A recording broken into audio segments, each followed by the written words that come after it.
좋아요, 구독. 자, 2023년 키워드 두 번째 시간입니다. 네. 첫 번째는 일단은 제가 월요일 날 말씀드렸다시피 시간차에 대해서 말씀을 드렸죠. 자, 금리 인상을 했고요. 올해 금리 인상을 본격적으로 했고, 자, 물가와 소비가 떨어지기를 일단은 기대를 했고, 그게 조금은 지금 떨어지는 모습을 보이고 있고, 자, 그럼 그 다음 스텝은 뭐냐? 소비와 물가가 일단은 떨어지게 되면 경기가 안 좋아지게 됩니다. 경기 하강, 경기 침체 다음에는 어떤 스텝이 오겠습니까? 노동시장이 무너지는, 노동시장에 하락이 오고요. 노동시장에 하락이 오면 어떻게 돼요? 침체가 온다. 그런데 이 금리 인상과 이 침체, 그리고 노동시장의 하락, 실업률의 상승, 고용시장의 하강, 이것에는 상당한 시간차가 있다는 거죠. 최소한 1년에서 2년 정도의 시간차가 있는데, 자, 2022년 2월 달부터, 여러분 올해 2월 달부터 금리 인상을 일단은 시작을 했고, 조금 있으면 금리 인상의 1년 주기가 돌아옵니다. 1년 주기가 돌아오기 때문에 2023년에는 어떻게 됩니까? 경기 침체가 올 수 있는 가능성이 굉장히 높다라는 거예요. 거기에 대해서 제가 오늘 두 번째 키워드 침체에 관해서 조금 말씀을 드리겠습니다.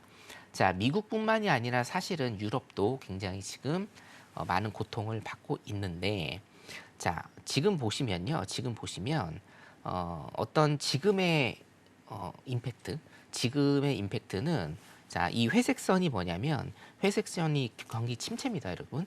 경기 침체가 회색선이고, 자, 이 어떤 그 침체에 대한 강도, 그리고 어떤 침체에 대한 선행 지표를 나타내는 게 경기 선행 지수라고 있어요. 경기 선행 지수가 지금 이 그래프 상에 나와 있는 겁니다. 자, 다시 회색은 침체 시기, 그리고 이 파란 선과 주황색 선은 뭐냐면 여기 옆에 보이시듯이 경기 선행 지수라는 겁니다. 경기 선행 지수, 경기가 어떻게 될 것인지에 대해서 선제적인 지수 표현을 하는 건데, 자, 이게 지금이죠? 자, 이게 지금이에요. 자, 이거는 지금 뭐랑 같느냐라는 겁니다. 뭐랑 같느냐.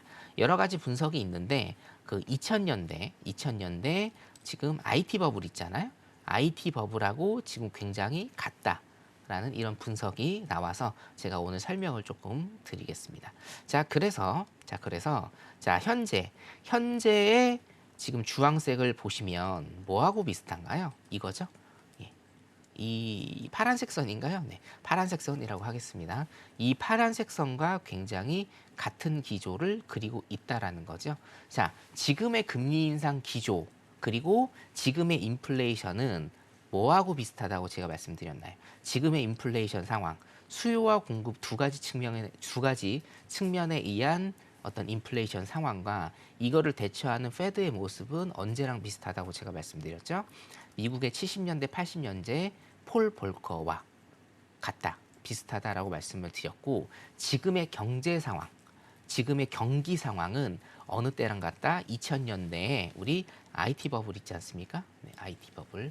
IT라는 이름 하나만, 닷컴이라는 이름 하나만 붙어도 상한가를 치던 그때와 지금 굉장히 흡사하다. 오히려 여러분들 2008년 굉장히 큰, 미국 역사상 사실은 그때가 굉장히 큰 경제 위기였죠. 리만 브러더스, 그리고 모기지 사태 있을 때에 2008년 금융 위기하고는 조금 다른 양상을 보이고 있다라는 겁니다. 여러 가지 지표상에서.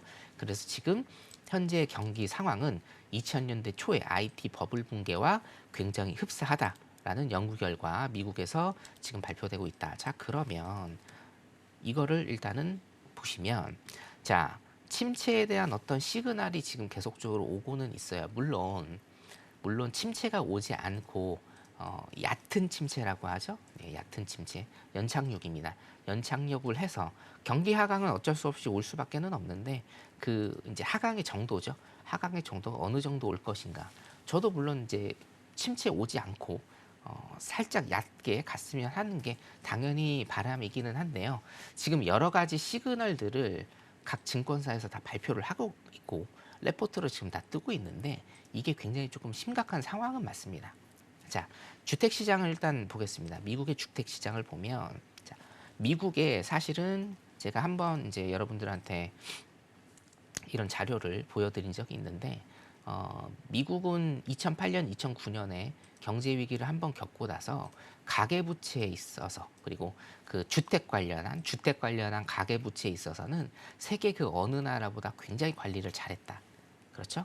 자, 그런데 이 항상 중국이든 우리나라든 미국이든 똑같습니다. 주택 시장이 굉장히 중요합니다. 아직은 건설이라는 이런 제조업이라는 건설업이라는 이런 이슈들이 더 중요하게 각광을 받는 시대이기 때문에 자, 지금 보시면요. 이 주황색만 일단은 보시면 돼요. 기존 주택 판매 증가율입니다. 그러니까 기존 주택 판매 증가율 그리고 신규 주택 판매 증가율이 있어요. 신규 주택 판매는 뭡니까? 지으려는 것이고요. 기존은요, 원래 있던 거예요. 원래 있던 거를 사고 파는 겁니다. 그러니까 기존 주택 판매 증가율이 높냐 낮느냐로 경기 지표를 판단할 수 있다라는 거죠. 자, 근데 기존 주택 판매 증가율이 2020년 이후로 코로나 팬데믹 이후로 여러분 어떻습니까? 딱 보이시죠? 어떤가요? 굉장히 많이 낮아지고 있고 지금 제로를 넘어섰다라는 거죠. 하방으로 제로를 넘어섰습니다. 그러니까 뭡니까?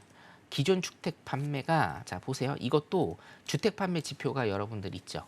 주택 판매 지표가 기존이든 아니면 신규이든지 간에 자 주택 판매 증가율이 높으면 경기가 좋은 거예요, 나쁜 거예요? 좋은 거죠. 그렇죠? 주택 판매 증가율이 낮으면 경기가 나쁘다. 이렇게 그냥 해석하시면 그게 딱 맞습니다. 100%입니다, 여러분. 자, 근데 여기 보세요. 기존 주택 판매 증가율이 코로나 팬데믹 이후로 굉장히 낮아지면서 뭡니까? 제로를 깼어요. 제로를 깨서 지금 2008년하고 거의 비슷한 수준입니다. 2008년에 뭐가 있었죠? 리만 브러더스 사태. 방금 전에 우리 공부했지 않습니까? 리만 브러더스 사태 그 시기로 지금 주택 판매 증가율이 낮아졌다라는 겁니다. 이게 뭡니까? 명확한 침체의 증거입니다, 이거는. 여러분. 그 누구도 부정할 수 없는 명확한 침체의 시그널입니다, 이게. 자, 오늘 제가 키워드를 침체라고 일단은 했는데 결론을 일단 먼저 말씀을 드리면 2023년 1분기 정말 빠르면 2023년 1분기고요. 그 다음에 굉장히 확률이 높은 게 2023년 상반기, 이 쿼터입니다. 그때 미국은 경기 침체가 온다라는 게 지금 계속적으로 나오고 있는 레포팅입니다, 여러분. 네, 경기 침체가 빠르면 내년 상반기 몇 달 안 남았어요. 자, 그리고 두 번째로 가능성이 높은 게 이 쿼터. 4월, 5월, 6월입니다, 여러분. 얼마 안 남았습니다. 근데 이게 딱 맞죠? 자, 제가 월요일에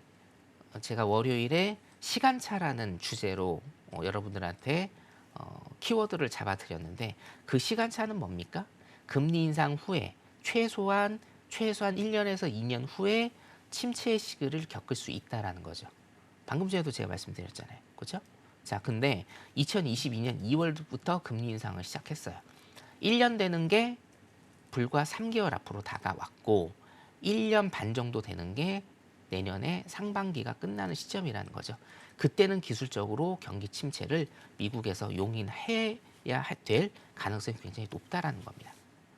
자, 그래서 주택시장 여러분들 키워드로 일단은 다시 한번 보셔야 되고요. 이 키워드 같은 경우는 제가 내년에도 계속적으로 해드릴 겁니다. 유럽연합도 굉장히 지금 문제죠. 자, 미국은 어떻습니까? 9.1%를 찍은 다음에 지속적으로 지금 하락 중인데, 자, 유럽은 어때요, 여러분? 유럽은 지속적으로 상승 중입니다. 10% 이상 되고 있고, 영국도 마찬가지고요.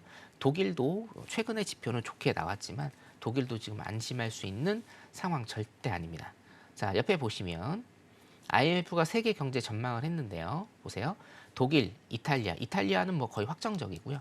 독일도 제가 신세계 리턴즈에서 굉장히 많이 좀 설명을 드렸죠. 독일이 위험하다. 마이너스 성장 등 침체 경고가 굉장히 커지고 있다.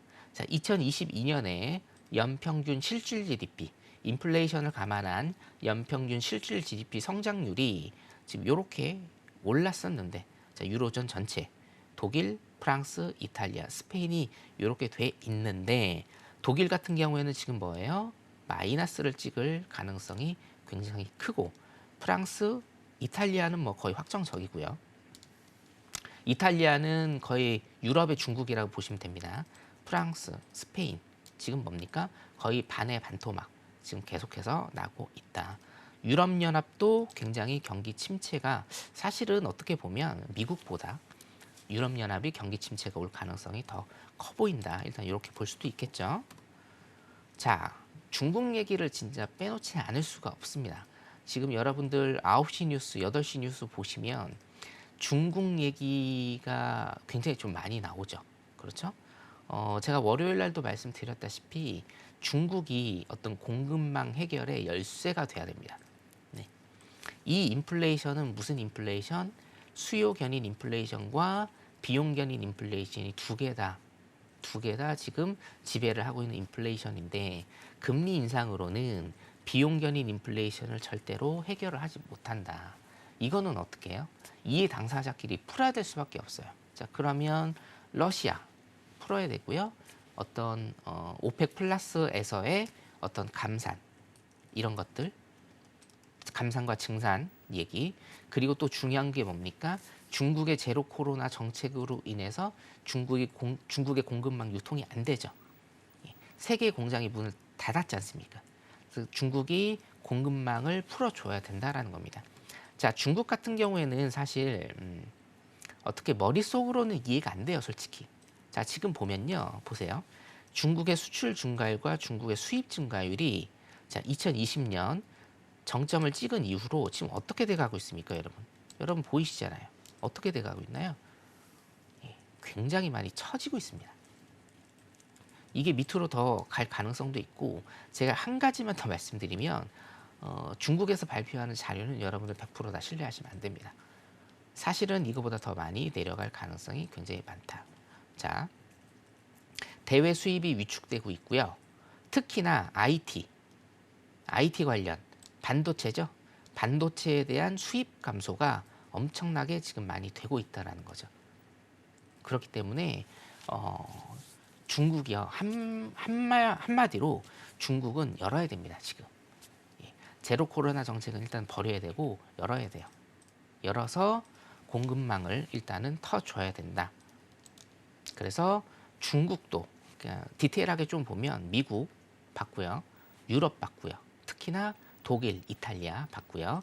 세 번째 중국입니다. 중국까지 굉장한 침체 위기에 지금 빠져 있다라고 여러분들이 그렇게 보시면 될 것 같습니다. 자, 요거까지 일단은 맞힐 수 있을지 모르겠습니다. 개장이 2분 정도 남았기 때문에 요거까지 일단은 맞출 수 있을지 모르겠는데 주가에 관한 부분입니다. 주가에 관한 부분. 요거는 제가 하는 데까지 일단은 해볼게요.